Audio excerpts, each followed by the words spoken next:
All right, so this is a story that actually happens to personally affect me as an online leftist content creator on YouTube. And it's something that really every one of your favorite leftist online creators have been complaining about for weeks and months and even years now. And that is YouTube's decision to intentionally suppress independent news at the expense or on behalf of some of these mainstream press outlets like Fox News or CNN or MSNBC or even The Hill, all of these other sources that they define as authoritative, even though they get shit wrong all the time, and we can get into that. But here's the YouTube CEO basically coming out and just openly admitting that, yes, this is one of their policies. So YouTube CEO, it's easy to, quote, make up content and post it from your basement, so we boost authoritative sources. So here's what they had to say.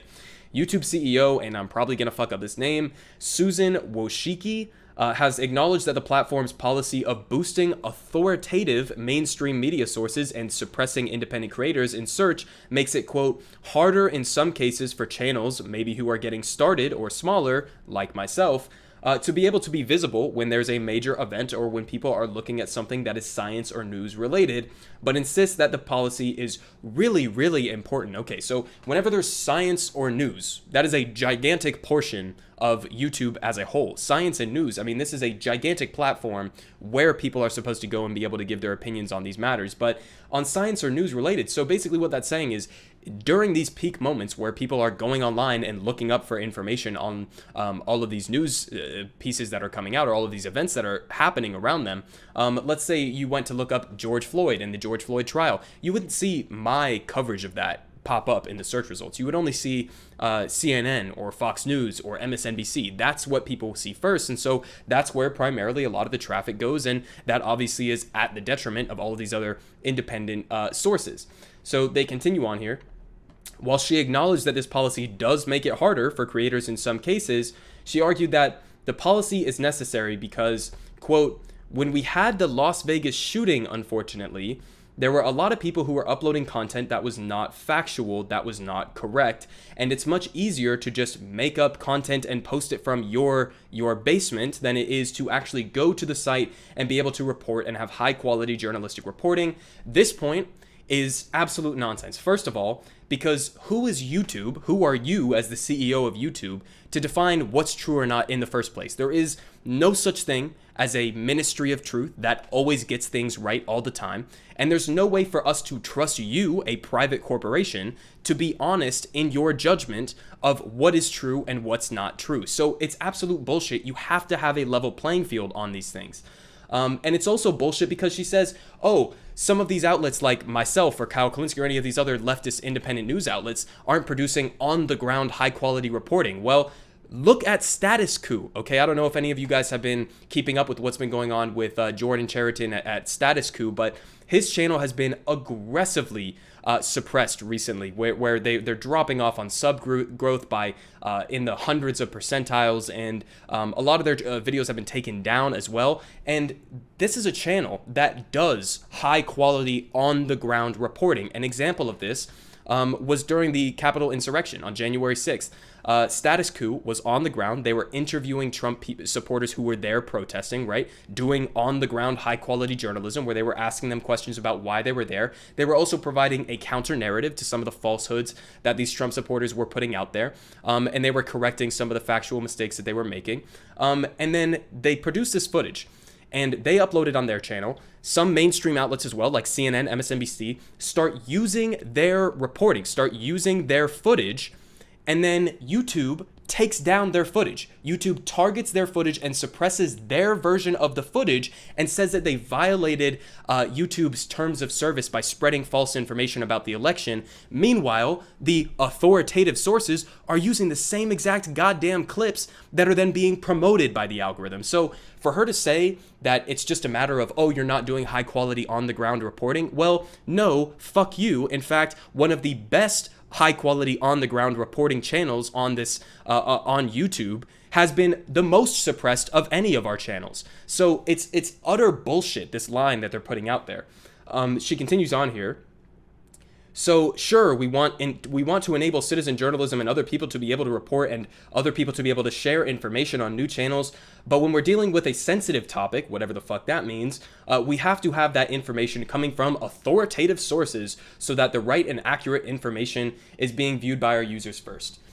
Accurate information. Okay, so like this, like when Dr. Anthony Fauci went on 60 Minutes, one of these authoritative sources, and straight up lied about the efficacy of masks. The irony in this, okay? The irony in this is that they later bring up, okay, a previous chief product officer brought up masks as a justification for silencing independent content creators on YouTube. Listen to what they say. The way the question around masks would be covered by a credible source of authoritative voice channel is that there would be context, there would be explanations behind why a particular mask decision is made or not. And so the user, the viewer of that content on our platform can make an informed decision for his or herself. Here's a video that is still up on the 60 Minutes channel of Dr. Anthony Fauci straight up lying about the efficacy of masks. He admitted to this lie. Okay, in this interview, and I'm not even going to play it because I don't even know if YouTube would knock this video down because I put this footage on here, but he literally says in this video that masks are not necessary for anybody to be wearing. That was wrong. It was wrong not only now with the information that we know looking back, but it was wrong at the time, and he knew it was wrong at the time, and he still said it because he wanted to protect the ability for nurses and otherwise to have access to the mask so that there wasn't a shortage. Now, he could have been honest and just come out and said that and been honest about it and said, yes, masks work, but we need them to be going to health professionals first. Okay, that would have been fine, but he didn't, and he lied about it. And then guess what? One of these authoritative sources put this information out there. So how many people died or got sick from COVID as a result of this misinformation that was put out by one of the most trusted sources in the country on this matter, and then peddled by one of these authoritative sources? And it's specific to the mask issue. So it's specific to the literal issue that they're bringing up to justify the suppression. And I can point to you a specific example where these people promoted and peddled misinformation, but their channels don't get taken down. Their channels don't get struck. None of that happens. I mean, it's just, it's so mind-blowing the extent to which these people are hypocritical. So they continue on here, defending the policy. And the irony, of course, this was a good point. Thompson followed up by pointing out that such a policy seems to go against the whole principle of YouTube, right? She says, that's not an easy trade-off.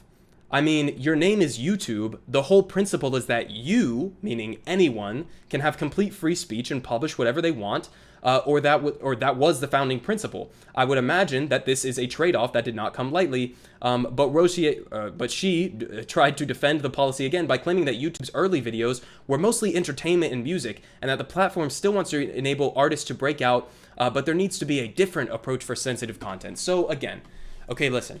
That's a good point there at the end, because yes, the entire point of having a platform like YouTube is to have independent creators, is to have any single person can go and, just like I'm doing right now, put up a camera, film myself, have a little microphone, and then talk about these things, right? And give people a different perspective than they would get from the mainstream corporate press.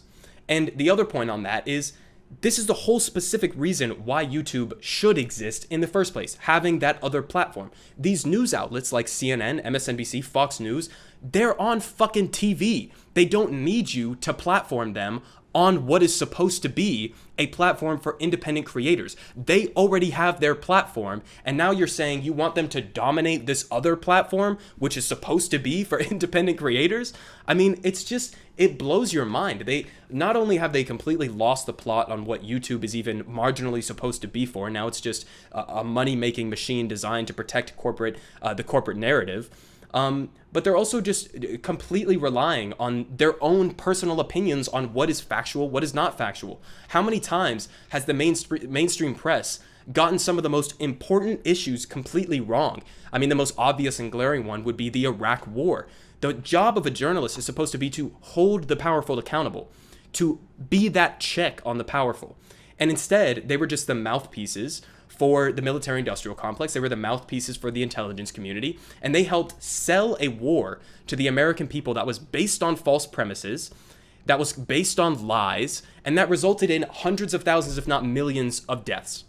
So the consequences of them lying, many times the mainstream media, are utterly disastrous and world-changing, okay?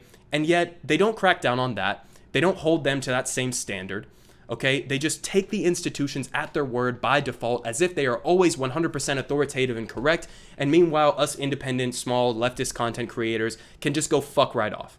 I mean, that's what they're doing here. And it is difficult. It's hard to grow channel by, like, for example, on all other platforms that I'm on Twitter, all these other platforms that I'm on, I grow at an exponentially faster rate than on YouTube. Basically, the only way that my YouTube channel grows is from those external sources. So if I post a video on Reddit, or if I post my videos on Twitter, or if I post it on Facebook, which I also got banned from Facebook for posting about the Indian protests. So that's a whole nother story. But the point is, it's almost impossible for a small content creator like myself in the news business or in that field to be able to start from the bottom and work our way up. And that's because they promote these other press outlets at our expense. They suppress our content. And you know, I mean, it sucks. There's nothing else for me to say about it. It sucks. We need to be regulating these things as public utilities. We need to be treating them as if they are the modern day public town square, where you can say whatever you want, and then let people decide for themselves what kind of media they want to be consuming, what kind of information they want to be looking for, whose perspectives they want, outside of just the corporate narrative that is just being peddled by all of these other corporations. But that's where we're at right now. Just giving you an update here. On this note, if you made it this far in the video and you want to support my channel, the best way to do that is I link my Patreon down below. So if you want to throw me a couple bucks a month there, that's the most direct way to support my channel. Obviously, with YouTube's demonetizations, it's pretty variable and volatile how much you're going to be making from the ad revenue. So Patreon's the best way to support my channel. Go support all of your other favorite leftist content creators. And yeah, I mean, this is just absolutely ridiculous. We absolutely have to do something to stop this.